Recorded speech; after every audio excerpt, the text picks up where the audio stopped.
Hello আমার ভালোবাসার বন্ধুরা, কেমন আছো সবাই? আশা করি সবাই ভালো আছো। তোমাদের জন্য আরও একটা নতুন ভিডিও নিয়ে আসলাম। আজ তোমাদের শোনাবো ছেলে কিভাবে আমার মাঠে খেলা করেছিল সেই মজার ঘটনা। বন্ধুরা, ঘটনাটি শুরু করার আগে ছোট্ট একটি অনুরোধ, ভিডিওটি শুরু থেকে শেষ পর্যন্ত দেখুন।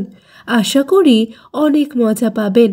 আর আমাকে ভালোবেসে থাকলে এখনই আমার চ্যানেলটি সাবস্ক্রাইব করে পাশে থাকা বেল বাটনটি বাজিয়ে দিয়ে আমার সাথেই থাকুন।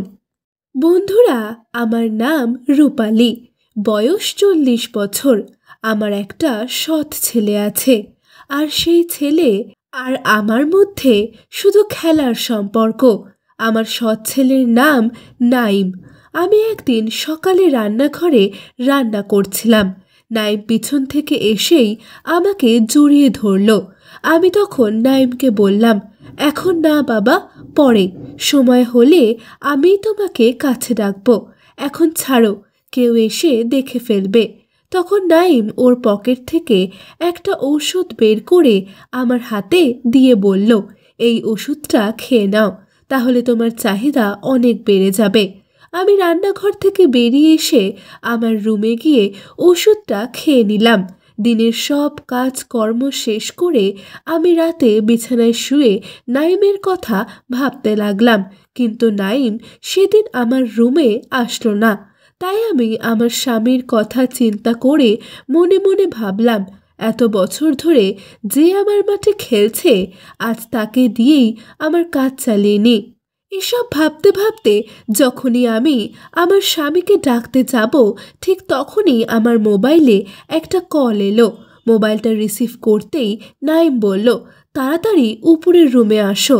আমি ওর কল পেয়ে বেশ খুশি হলাম আর উপরের রুমে চলে গেলাম। আমি উপরে গিয়ে দেখি নাইম ওর রুমের দরজা খুলে দাঁড়িয়ে আছে। আমি কিছু না বলে চুপচাপ ওর রুমে চলে গেলাম, আর নাইম দরজা বন্ধ করে দিয়ে ওর বিছানায় গিয়ে বসলো। আমি ওর চোখের দিকে তাকিয়ে বললাম, তুই কি আমার মনের কষ্ট বুঝিস না? আমি কি চাই সেটা কি জানিস না তুই? এই বলে আমি ওর সামনে চুপচাপ দাঁড়িয়ে রইলাম। আমি চাই নাইম আমাকে মন ভরে আদর করুক। আমার এই কথাগুলো শুনে নাইম আমার সামনে এসে আমার আপেলের দিকে এক দৃষ্টিতে তাকিয়ে রইল। আমি সেদিন একটা জর্জেট কাপড় পরেছিলাম, তাই বাইরে থেকে আমার আপেলগুলো স্পষ্ট দেখা যাচ্ছিল। নাইম বলল, তোমাকে আজকে একদম নায়িকার মতো লাগছে, ইচ্ছা করছে তোমাকে আজ মন ভরে আদর করি। আমি তখন বললাম, আমি কি তোকে বারণ করেছি নাকি? আমি তো চাই তুই আমাকে তোর মন ভরে আদর কর, আর আমি তোর আদরে যেন পরিপূর্ণ সুখ পাই। আমার এই কথা শুনতেই নাইম আমাকে জড়িয়ে ধরল আর ওর খাটের উপর নিয়ে শুইয়ে দিল। তারপর নাইম আমার আপেলের উপর হাত রেখে দলাই মলাই করতে লাগলো। আমি ওর চোখের দিকে তাকিয়ে লজ্জা পেয়ে বললাম, কোথা থেকে এত সুন্দর করে দলাই মলাই করা শিখলি শুনি? নাইম বলল, তোমার সৌন্দর্য আমাকে এসব শিখিয়েছে। এই বলেই নাইম আমার কপালে একটা আদর দিল আর বলল, সেই দিন তুমি খেলার মাঝে ওইভাবে আওয়াজ করছিলে কেন? আমি বললাম, আওয়াজ করার কারণ হলো তোর ওটা বেশ মোটা আর লম্বা। আমি খুব মজা পাচ্ছিলাম, তাই মনের সুখে ওভাবে আওয়াজ করছিলাম। আমি সেদিন যেই মজা পেয়েছি, তখন থেকে আমি তোকে ছাড়া আর কিছুই ভাবতে পারছি না রে।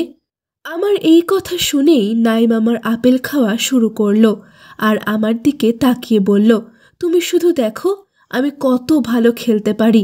এরপর নাইম ওর খেলোয়াড়টা বের করে আমার হাতে ধরিয়ে দিল। আমি ওর খেলোয়াড় হাতে নিয়ে নাড়াচাড়া করতে লাগলাম, আর কিছুক্ষণ পর খেলোয়াড়টা আমি আমার মাঠে নামিয়ে দিলাম। খেলোয়াড় মাঠে নামাতেই নাইম ওর খেলার গতি বাড়িয়ে দিল।